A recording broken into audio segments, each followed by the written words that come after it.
관리할 수 있는 그 감각이 계속해서 더 커집니다. 매일매일 훈련을 하면은 이제 스트레스 상황이 됐을 때 그 상태를 딱 만들 수가 있어요. 자기 자신에 대해서 객관화하는 것을 해야 된다고 했잖아요. 근데 이 객관화를 할 수 있는 뇌 상태가 있어요. 아랫배는 따뜻하고 머리가 시원한 상태, 수승화강의 상태입니다. 뇌가 어떤 한쪽에 그 의식이 집중되어 있으면 이 전체를 객관화해서 볼 수 있는 힘 자체가 약해집니다. 긴장하고 있거나 스트레스를 받고 있으면 지금 상태를 성찰할 수가 없어요. 그리고 다른 사람을 이해할 수도 없어요.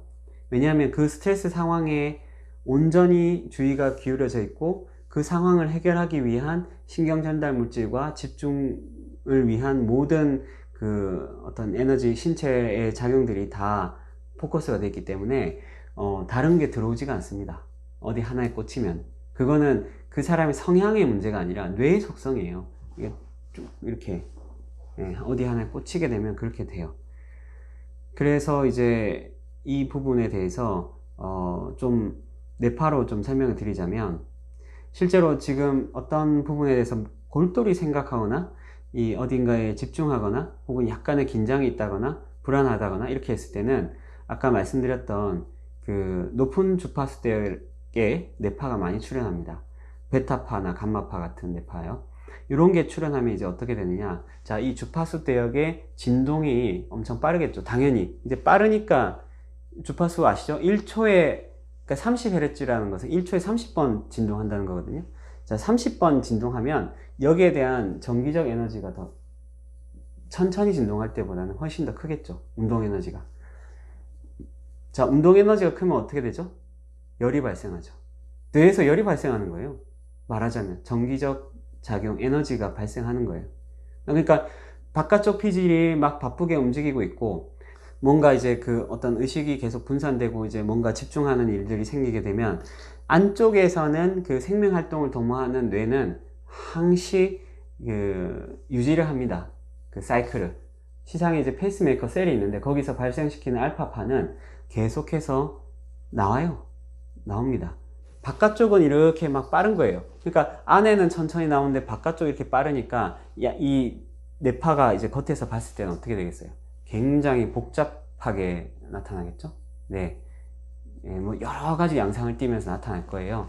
그러면서 이제 다양한 신호를 담고 있겠죠. 근데 자, 그 약간의 이완을 통해서 이 스트레스 상태가 좀 해소되면서 안정감을 느끼게 되면서 이제 나타나는 것은 뇌파 동조화 현상이 나타납니다. 그 바깥쪽 피질의 뇌파도 이제 그 빠른 주파수 대역의 베타파나 감마파보다는 이제 알파파 계통의 뇌파가 나오기 시작하면서 동조화가 일어납니다. 동조화가 어떤 거냐면 안쪽에서 나오는 뇌파랑 바깥쪽에서 나오는 뇌파가 이제 주파수 대역이 비슷하니까 이게 진폭이 증폭되는 거예요. 굉장히 이제 정서적으로도 안정적이 되고 인지적으로도 인지 범위가 확장됩니다. 그리고 평소에 결합되지 않았던 뇌결합들이 일어나요. 이런 상황들을 이제 디폴트 모드 네트워크의 활성화의 상황이라고 얘기도 합니다. 뭐 이 부분에 대해서는 뭐 여러 가지 그런 얘기들이 있지만 이제 간단히 말씀을 드리면은 기본 상태에서는 이제 그런 다양한 결합들이 일어나요. 그래서 창의성도 생겨나게 돼요. 창발적인 생각들. 그게 바로 말하자면은 뇌가 시원한 상태인 거죠.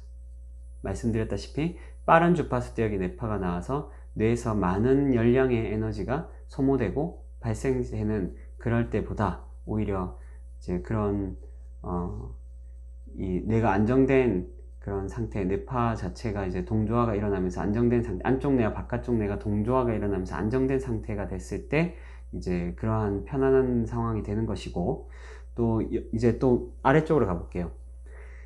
이제 아래쪽에서 대표적으로 우리가 얘기하는 쪽은 장입니다. 네, 장에는 뭐가 있죠? 네, 장내 미생물이 있습니다. 네, 우리의 세포만큼, 세포 이상으로 있습니다. 정말로 이 장내 미생물과 우리 몸은 같이 공생하고 있습니다.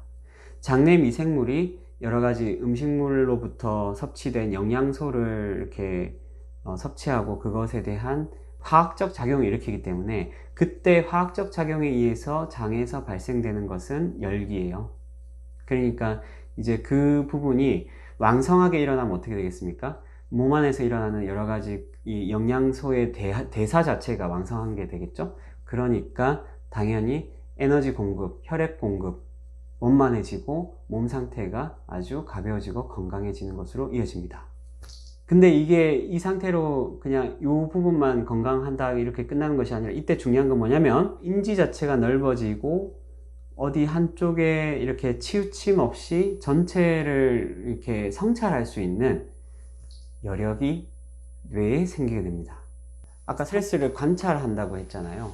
그게 실제로 가능한 뇌 상태가 되는 거예요. 이거는 이제 제가 저번에 메타를 주제로 말씀을 드렸잖아요. 그거랑 연결된 얘기입니다. 그러니까 내 몸 상태에 대해서, 내 뇌의 스트레스 상태에 대해서 한 단계 더 물러서서 그것을 알아채고 바라볼 수 있는 힘이 생기는 것으로 볼 수 있어요. 언제 그렇게 된다? 머리가 시원하고 아랫배가 따뜻할 때 그렇게 된다. 그래서 머리가 시원하고 아랫배가 따뜻할 때를 만드는 것이 중요한 브레인 트레이닝의 요소가 됩니다.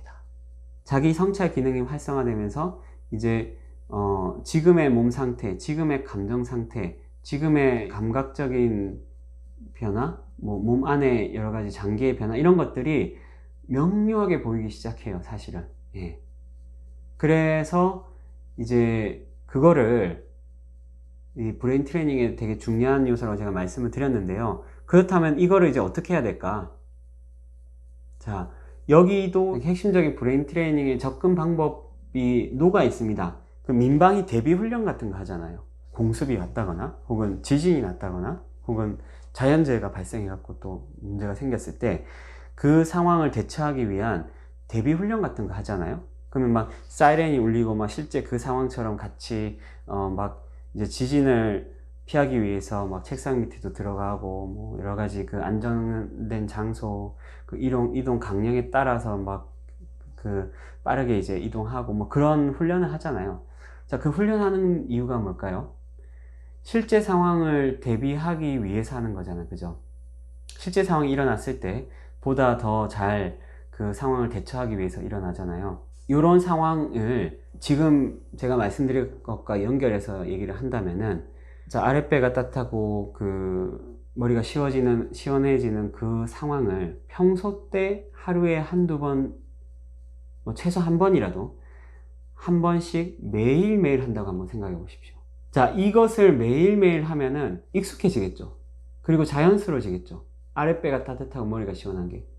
지금 김성님께서 질문 주셨는데 아랫배가 따뜻하고 머리가 시원해지면 상태는 명상을 통해서 할 수 있나요? 네, 그렇습니다. 명상을 통해서 할 수 있습니다. 그거를 매일매일 하고 이렇게 훈련을 하면은 이제 스트레스 상황이 됐을 때 그 상태를 딱 만들 수가 있어요. 그리고 또 한 가지는 아까 얘기했던 관리할 수 있는 그 감각이 계속해서 더 커집니다.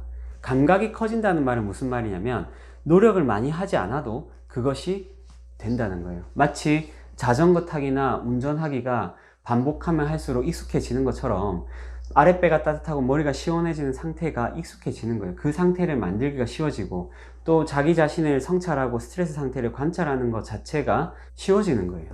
처음에는 되게 어렵습니다. 그러니까 늘 하던 거 아니면은 그 상태를 만드는 것 자체가 되게 뭔 말인지도 모르겠고 되게 피상적인 얘기 같고 이렇지만 몇 번 이렇게 가이드를 받고 하시다 보면은 아, 이게 이거구나 하고 감각적으로 터득하고 체득되는 게 있어요. 그래서 그 부분에 반복되는 훈련을 매일매일 함으로 해서 이제 스트레스가 발생한 상황에서 자기 자신을 그 상태로 빠르게 돌릴 수 있는 그런 것이 된다고 하면 이것은 정말 스트레스 관리력을 크게 키운 상황이라고 할 수가 있겠습니다. 수승하강 상태 훈련을 매일매일 함으로 해서 자기의 스트레스 관리력과 그 스트레스 상황에 있어서 대처력을 키운다. 그러니까 일이 닥쳐가지고 해소하려고 하지 말고 그러니까 평소에 미리미리 예방을 하는 차원에서 훈련을 해 놓자. 그랬을 때 스트레스 상황이 오면은 이거를 더 잘 대처를 할 수 있을 것이다 이겁니다. 그러니까 브레인 트레이닝 영역이 굉장히 유용하겠죠. 저는 하루에 1시간 내지 1시간 반은 그런 훈련을 하는데 쓰고 있습니다. 아무리 바빠도 해요. 그걸 통해서 이제 나름대로 제 자신의 스트레스 관리할 수 있는 감각을 키워가면서 아까와 같은 그런 스트레스 상황에서 그걸 조절할 수 있는 그런 것들을 좀 터득해 가는 것 같습니다. 그렇기에 또 여러분들께서 제 경험을 바탕으로 이런 얘기를 드릴 수가 있는 거겠죠. 네. 여러분들께서도 꼭 그렇게 해보시기를 권해드립니다.